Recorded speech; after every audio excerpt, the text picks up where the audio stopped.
Começa agora o programa Despertar, produzido pelo Centro Espírita Amor e Caridade de Bauru. O assunto hoje é reencarnação. Você sabe o que é reencarnação? Sabe se existem fundamentos científicos e religiosos para comprovar a reencarnação? Estas e outras perguntas serão respondidas pelo nosso convidado de hoje, Richard Simonetti. Satisfação, Sidney. Estamos aqui mais uma vez para tratar de temas muito importantes relacionados com a doutrina espírita. Primeira pergunta, Richard, é básica, é a curiosidade dos nossos telespectadores. Afinal de contas, o que é reencarnação? Poderíamos situar a reencarnação como uma lei divina de evolução, através da qual os espíritos evoluem como mergulhos sucessivos na carne, nos revestimos de carne, e deveremos fazer isso indefinidamente até atingirmos um estágio de evolução que nos habilite a viver em planos mais altos do infinito. Mas, Richard, quando se fala em reencarnação, principalmente aqui no Ocidente, logo nos vem à mente o Espiritismo.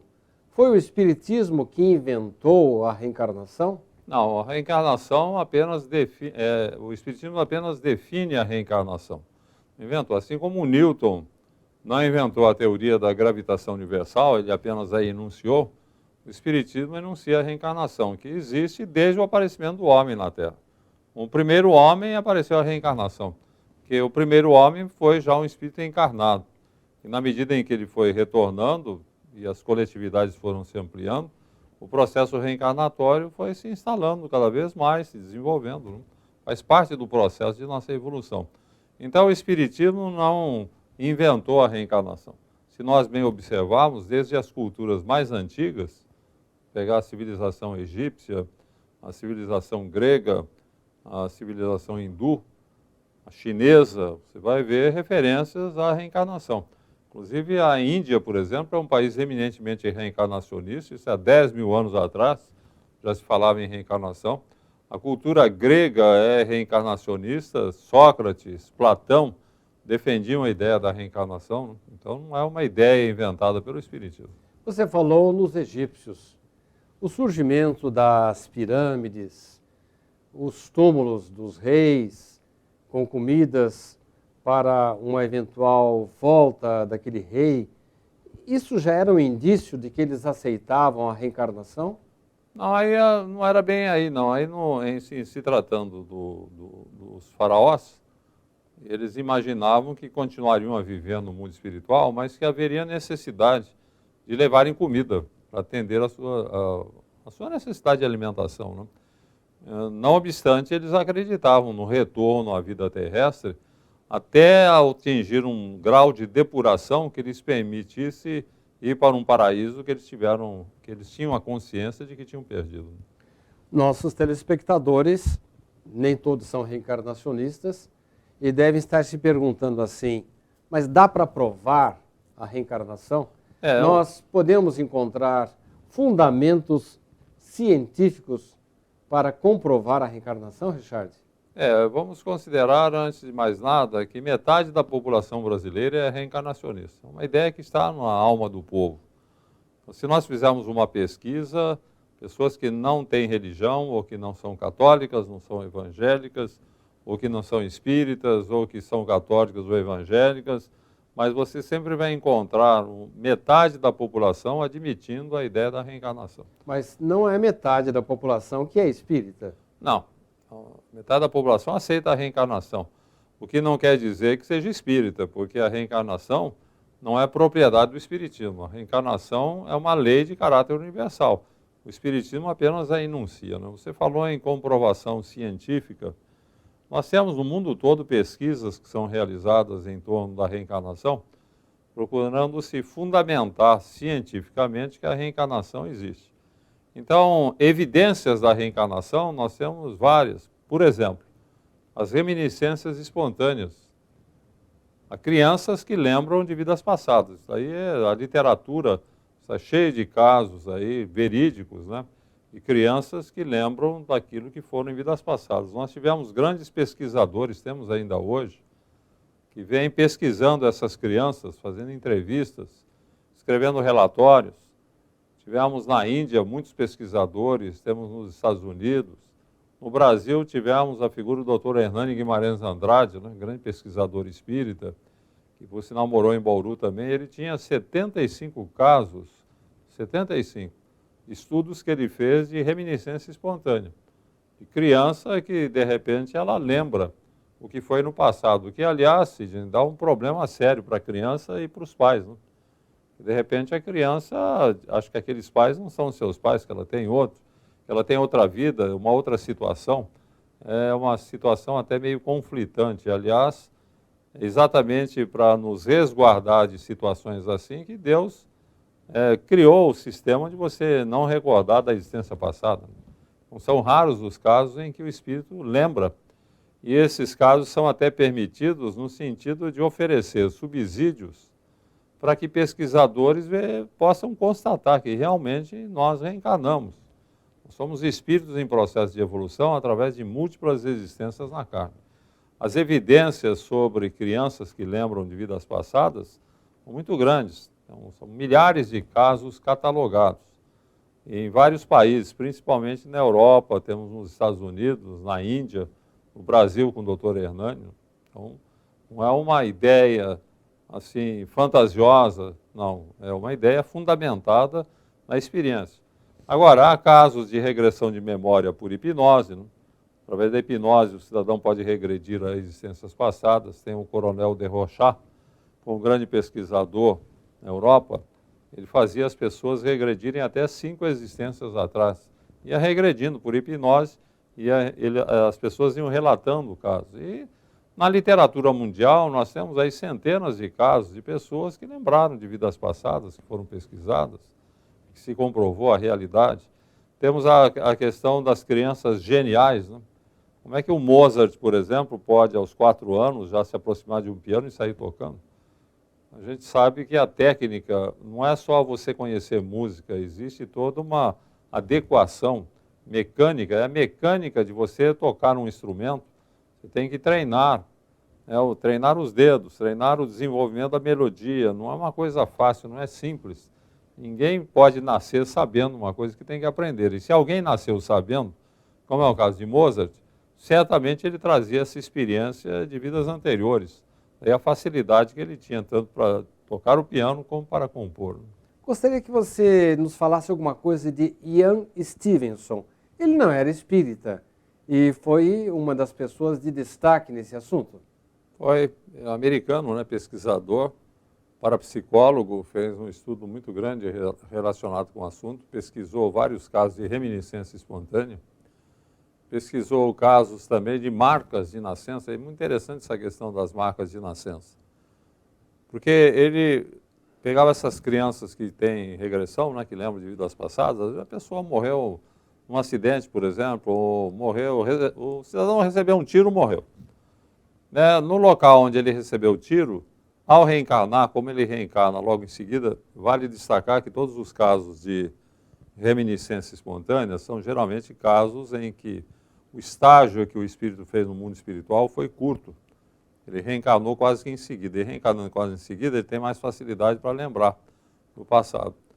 Então, essas reminiscências são muito fortes no espírito que reencarna, inclusive as situações pelas quais ele passou, particularmente a situação da morte. Digamos, o cidadão recebeu um tiro. Então, ao reencarnar, ele, na formação do novo corpo, ele vai ter uma marca exatamente no local onde ele levou o tiro. É uma situação interessante. O Stevenson, ele pesquisou muito isso. Ele pegava a pessoa que tinha morrido no assassinado ou no acidente, quer dizer, pessoa que, de certa forma, maculou o corpo no processo da morte. Então, na reencarnação tem a marca. Tem um caso muito interessante de um cidadão que morreu num duelo e uma espada foi trespassada. Quer dizer, entrou pela frente e saiu pelas costas. Pois bem, essa criança que lembrava desse fato que tinha acontecido na vida anterior, ela tinha marcas, não é cicatriz, é uma marca, né? Como que uma marca de nascença. Tinha na frente, no peito e nas costas. Exatamente considerando o ângulo da espada que entrou na frente e saiu nas costas. Quer dizer, são evidências e deixam muito claro que a reencarnação não é uma brincadeira, não é fantasia, não é uma ideia. A reencarnação é uma realidade. Então o Stevenson ele pesquisou muito, ele escreveu um livro que não foi traduzido para o português, eu tenho a impressão que nenhuma editora aqui teve fôlego ou a intenção de... Porque o livro talvez não seja comercial, porque ele tem 2.500 páginas. Chama-se Um Estudo de Biologia. Quem teve a oportunidade de ler o livro em inglês foi o Dr. Hernani. Ele comentava comigo que quem lê esse livro aí, ele provou a reencarnação, né? Ele apresenta as mais variadas evidências envolvendo reminiscência espontânea, marcas de nascença. Ele demonstra que a reencarnação não é uma mera ideia, ela é uma realidade. Basta a pessoa pesquisar e estudar, ela vai ver que existem muitas evidências do processo reencarnatório. Você está falando, eu estou me lembrando que desde pequeno a minha mãe localizou nas minhas costas, na costela, uma marca, uma espécie de cicatriz. Eu não me lembro de nada de vidas anteriores. Isso pode significar... Pode, não quer dizer que toda marca que você tenha está relacionada com algo que lhe aconteceu em vidas anteriores. Nas crianças que têm reminiscência, a gente nota que existe alguma coisa. Tem uma correlação, né? Bem, você passou para nós aí algumas evidências de caráter científico.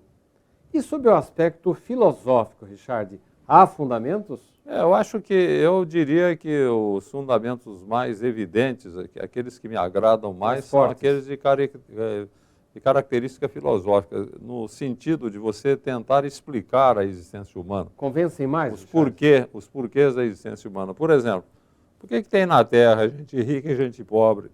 Por que tem o santo e o facínora? Por que nós temos aí o atleta e o paralítico? Você tem o virtuoso e o vicioso. Há uma discrepância muito grande de aptidões, de condições, de comportamento, de posição social. Se nós admitirmos a ideia da existência de Deus e que Deus é justiça, fica muito difícil você explicar essas diferenças que nós encontramos na Terra, se você não admitir que cada um está numa posição evolutiva, passando por experiências compatíveis com as suas necessidades de evolução. Então, cada um passa por experiências que são necessárias. Naquele estágio em que ele se encontra, naquela situação que ele está vivenciando, ele precisa de determinada experiência. Então, essa experiência vai surgir. E daí você encontra uma explicação para essa diversidade de situações que há na Terra. Porque se você não admitir a existência da reencarnação, vira tudo uma grande confusão. Você disser que a vida é de uma existência só e depois você decide o seu futuro, tem gente que parece que foi aquinhoada por Deus, né? Você pega um Papa Francisco, né? Ele é um homem, você analisa a biografia dele, ele desde criança ele já tinha vocação para ser um religioso, já era um homem de bons princípios, de ideias boas. Como é que um homem nasce assim já foi feito por Deus, bonzinho, preparado para ser um Papa? E tem aquele outro lá que foi filho de boas famílias também, teve uma boa educação, boa orientação, mas ele vai ser um traficante, ele vai ser um drogado, ele vai ser uma pessoa que vai ter um comportamento altamente irregular, vai acabar os seus dias na cadeia, coisa que a gente está cansado de ver. Não dá nem para você dizer que é porque nasceu em classe pobre, não, ele foi bem cuidado, bem orientado, teve todos os recursos para que fosse um homem de bem e não foi. Então, sob o ponto de vista filosófico, eu encontro as maiores evidências da reencarnação. A não ser que a pessoa descarte a ideia de Deus. Se você achar que Deus não existe, que tudo é obra do acaso, então daí tudo bem, o acaso é que faz essas situações todas na Terra. Mas se eu admitir que Deus existe e Ele é justiça, eu não posso admitir que Ele faça um homem bom e um homem mau, como a gente vê. Pessoas dotadas de largas, de grandes virtudes e há pessoas dotadas de grandes defeitos. Com a reencarnação, você fica entendendo que aquele que tem seus defeitos, que tem fraquezas, que segue caminhos tortuosos, é alguém ainda imaturo, é um espírito mais novo. Digamos que tem 10 mil anos. Tem aquele lá que tem um comportamento melhor, é mais inteligente, mais desenvolvido, tem 50 mil anos. Porque nós não fomos criados todos ao mesmo tempo. Então dá para você entender essa diversidade de aptidões, de situações e condições morais e intelectuais se você admitir que nós não vivemos uma única existência e que a Terra é uma espécie de escola pela qual nós estamos passando na condição de alunos, passando por experiências compatíveis com o nosso grau de evolução e com as nossas necessidades. Há doenças, Richard, que surgem na maioria dos casos, o caso da cirrose, 99% dos casos são devido à ingestão de bebida alcoólica. ou mesmo um câncer de pulmão. E há crianças que já nascem com cirrose e, evidentemente, nunca beberam. Você acha que isso aí pode ser um indício de que ela já viveu em outras vidas e já abusou da bebida, por exemplo? Provavelmente, quem tem tendência para determinada deficiência física, determinada limitação e até determinada doença, existe alguma coisa no seu perispírito, que é o corpo espiritual, que o corpo foi maculado, foi prejudicado pelo comportamento do cidadão em outras vidas. Hoje ele vai ter limitações no corpo físico que vão refletir apenas o que ele fez de errado no passado. Então, a justiça divina funciona muito no sentido de educar e não de punir, né? Ela é sempre educativa.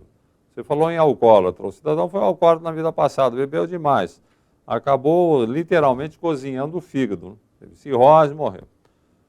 O vício não condiciona apenas o corpo, ele condiciona o perispírito, que é o nosso corpo espiritual. Então, o cidadão vai para o mundo espiritual, ele vai continuar viciado. E quando ele reencarnar, ele vai ter tendência para o vício. Só que como ele violentou o próprio corpo com o vício na vida passada, ele tem máculas no perispírito, tem desajustes que vão se refletir no corpo físico, e ele vai ter problemas digestivos que o vão impedir de consumir álcool. Ele não vai poder nem sentir o cheiro da bebida, porque ele traz desajustes decorrentes do excesso que ele cometeu no passado.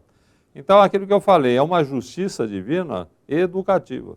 Ele recebe de volta as consequências do cultivo do vício para que ele possa hoje vencer o vício. Ele vai ter limitações que vão inibir o vício nele. Uma bola de borracha que eu jogo e ela volta para mim. Bom, a lei de causa e efeito, né? Richard, eu conheci uma vez uma moça, uma jovenzinha, que trabalhava numa loja. E eu entrei nessa loja e, de repente, ela já veio falar comigo. E ela, depois descobri que ela falava 7 idiomas. Há pessoas que têm facilidade para aprender outras línguas. Você acha que isso aí pode corresponder a reminiscências de vidas anteriores? Não tem dúvida. A pessoa já teve experiências aí nesses países e hoje tem uma maior facilidade. É como se você tivesse convivido aí na sua infância com americanos e você viveu nos Estados Unidos durante algum tempo, depois você vem para o Brasil, passam-se 30 anos, você pode até ter esquecido em parte o idioma americano, mas na medida em que você entra em contato com ingleses ou americanos, aquilo vai fluir facilmente, você vai ter facilidade para aprender, fazer um novo aprendizado, recordando simplesmente aquilo que você já sabia. É o que acontece com as pessoas que têm facilidade para a língua, são pessoas que já estiveram naquele país, já viveram lá. Eu me lembro até um caso do meu irmão falava fluentemente o inglês, muito bem, a ponto das pessoas pensarem, os estrangeiros pensarem que ele era inglês, que ele tinha uma dicção perfeita para o inglês, uma pronúncia perfeita. E ele tinha um tipo de inglês também, né? Exatamente. Eu me lembro dele. E ele nunca esteve na Inglaterra, né? E com um detalhe, aprendeu o inglês praticamente sozinho, um professor deu uma iniciação para ele, de oferecer os rudimentos do idioma, e ele deslanchou, falava fluentemente o inglês. E eu não tenho dúvida nenhuma de que meu irmão viveu na Inglaterra. É como você falou, que você o conheceu, ele tinha até o tipo do inglês. Isso mesmo. Bem, minha gente, nós vamos ter que fazer um pequeno intervalo. Eu vou deixar uma pergunta no ar para o próximo bloco. Richard, por que essa trabalheira toda? Será que nós não poderíamos evoluir no mundo espiritual sem ter que voltar aqui para a Terra e sofrer os sofrimentos e ter os sofrimentos da vida física? Daqui a pouco estaremos de volta.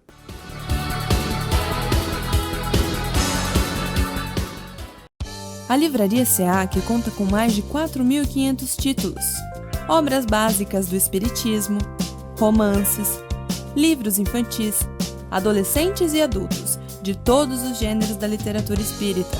E mais, a Livraria SEAC oferece o Clube do Livro, onde o sócio paga uma pequena mensalidade e retira uma obra diferente a cada mês. Aqui você também encontra agendas, DVDs, CDs de músicas instrumentais, CDs de palestras, audiolivros e livros de bolso com mensagens diárias. Para as crianças, a Livraria SEAC tem um cantinho especial, com cadeiras e mesinhas, para que os pequenos possam desfrutar de uma boa leitura com conforto. Outro espaço especial da livraria são as prateleiras reservadas à obra completa de Richard Simonetti, consagrado autor espírita. Todo o lucro arrecadado pela livraria é revertido para as obras do SEAC. Venha nos visitar e conheça ótimas opções para sua leitura e para presentear quem você ama. Livraria SEAC.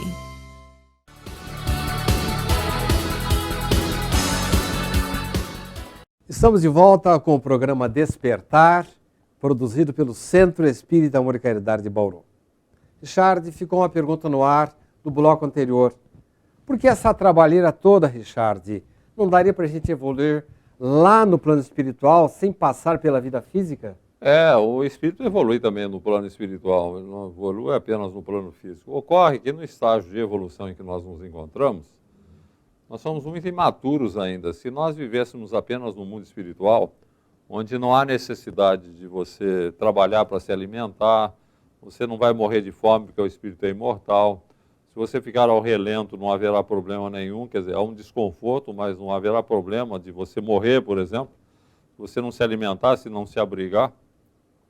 Então haveria uma tendência ao acomodamento em face da imaturidade humana. Esse acomodamento já existe aqui, quando nós temos que cuidar de um corpo, orientados pelo instinto de conservação, né? Já existe aqui, você imagine ser um corpo físico, se nós ficássemos apenas no mundo espiritual. Então a reencarnação é um recurso usado pela providência divina no sentido de nos favorecer o desenvolvimento, porque aqui reencarnados nós temos um instinto de conservação, o instinto do viver. E para você viver, você tem que cuidar do corpo. Para você cuidar do corpo, você tem que trabalhar, você tem que alimentá-lo, você tem que abrigá-lo, você tem que medicá-lo. Então, tudo isso implica em quê? Em trabalho. Você tem que trabalhar. E com o trabalho nós nos desenvolvemos, né? O trabalho é, sem dúvida alguma, um dos grandes recursos de desenvolvimento da inteligência, de evolução do espírito. Com o trabalho nós vamos realmente nos desenvolvendo. Agora, espíritos aí já de uma elevação maior, que já têm a consciência das suas próprias necessidades, eles não precisam mais reencarnar. Eles evoluem no mundo espiritual, continuam evoluindo, se desenvolvendo intelectualmente, principalmente, desenvolvendo, entrando nos domínios do conhecimento relacionado com o universo, a caminho de um estágio de evolução semelhante ao de Jesus. Jesus é o Espírito puro e perfeito, preposto de Deus, governador da terra. Nós chegaremos lá. Estaremos um dia no estágio em que Jesus se encontra, tanto quanto ele esteve um dia no estágio em que nós nos encontramos. Você tem toda a razão. Eu não havia pensado nisso, mas tem gente que aqui na Terra é indolente e tem Imagine no mundo espiritual. Imagine sem ter a necessidade da sobrevivência física.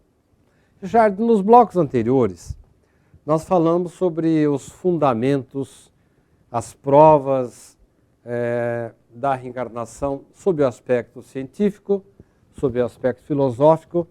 Existem provas, fundamentos que nos trazem a convicção plena de que existe a reencarnação, baseando-se na religião, no aspecto religioso? Sob o ponto de vista religioso, nós temos que pensar nos fundamentos religiosos do Ocidente. Nós temos os fundamentos religiosos, a orientação religiosa do Ocidente está na Bíblia, né? A Bíblia é que orienta as religiões aqui, o catolicismo, o protestantismo, o próprio espiritismo, né, que é cristão também, as seitas pentecostais, as várias correntes evangélicas, tudo com base na Bíblia. Então, será que na Bíblia nós encontraríamos fundamentos religiosos para a reencarnação?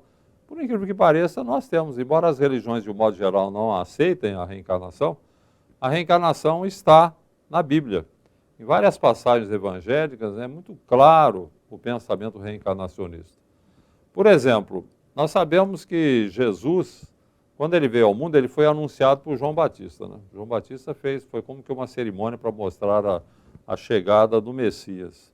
Mas o Antigo Testamento, em profecias do Antigo Testamento, está registrado que Elias, que foi um grande profeta judeu, haveria de voltar para anunciar Jesus, ou anunciar a chegada do Messias.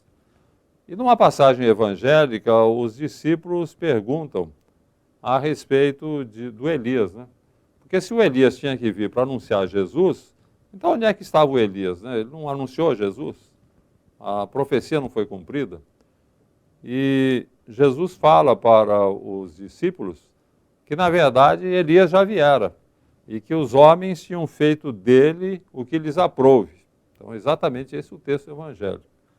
Então, diz o evangelista, se não me engano é Mateus que relata, diz o evangelista, os discípulos souberam que fora de João Batista que ele lhes falara, porque nessa altura João Batista já havia sido decapitado a mando de Herodes. Então há uma declaração muito clara, muito objetiva aí, ligando João Batista a Elias. Quer dizer, João Batista era, né? Não tem como negar isso daí. Há várias passagens, né? O tempo é meio exíguo, mas vamos lembrar a passagem do cego de nascença, né? Quando eles vão passando por uma estrada e de repente eles veem um cego de nascença. Aí os discípulos perguntam, mestre, quem pecou para que esse homem nascesse cego? Ele ou seus pais? A pergunta é muito interessante, né? Quer dizer, para você formular uma pergunta dessa natureza, você tem que admitir a anterioridade da vida física, senão não teria cabimento. Foi ele que pecou para ele nascer assim, ele não ficou cego aqui, ele nasceu assim. Ele que pecou para nascer assim, quer dizer, eles estão dizendo que estão aceitando a reencarnação. Só que eles não tinham muita noção a respeito de reencarnação, tanto que eles imaginam que aquele homem poderia estar cego de nascença por culpa dos pais.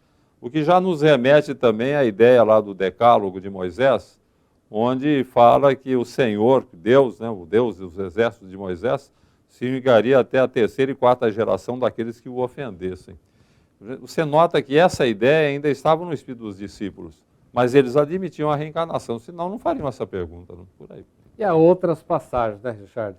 Como, por exemplo, outras. Nicodemos, né? Nicodemos, é muito importante também.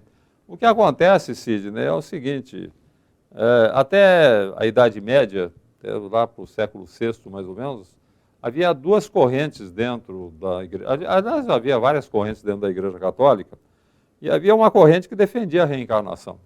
A ideia de que a reencarnação é uma realidade. Mas houve uma corrente que prevaleceu a sua vontade e eliminaram a ideia da reencarnação. Mas havia uma boa parcela da igreja que admitia a reencarnação. Mas nesse entrechoque de ideias e de interesses, acabaram eliminando a reencarnação. Só que não deu para eliminar dos evangelhos aquelas palavras em que claramente se fala em reencarnação. Porque os textos nessa altura do campeonato eles já eram definitivos, nasceram da tradução do grego para o latim, feito por São Jerônimo, a mando do Papa Damaso, e ele fez a tradução, né? Naquela época havia muitos evangelhos circulando, ele selecionou 4, fez a tradução, dando origem à Vulgata Latina, e eu acho que Jerônimo era reencarnacionista, tanto é que ele não mexeu nos textos onde claramente se fala sobre a reencarnação. Bem, Richard, nós teríamos muito mais perguntas. Eu acho que esse tema deve retornar para os futuros programas, mas chegamos ao final. Nós agradecemos a sua presença em nosso programa. Chegamos ao final do nosso programa Despertar, produzido pelo Centro Espírita Amor e Caridade. Você também pode participar do nosso programa. Envie suas perguntas, envie as suas sugestões de temas. Entre em nosso site www.tvseac.com.br, SEAC de Centro Espírita Amor e Caridade, ou então no Facebook, facebook.com/tvseac. Envie suas perguntas, participe. Muito obrigado, até uma próxima oportunidade.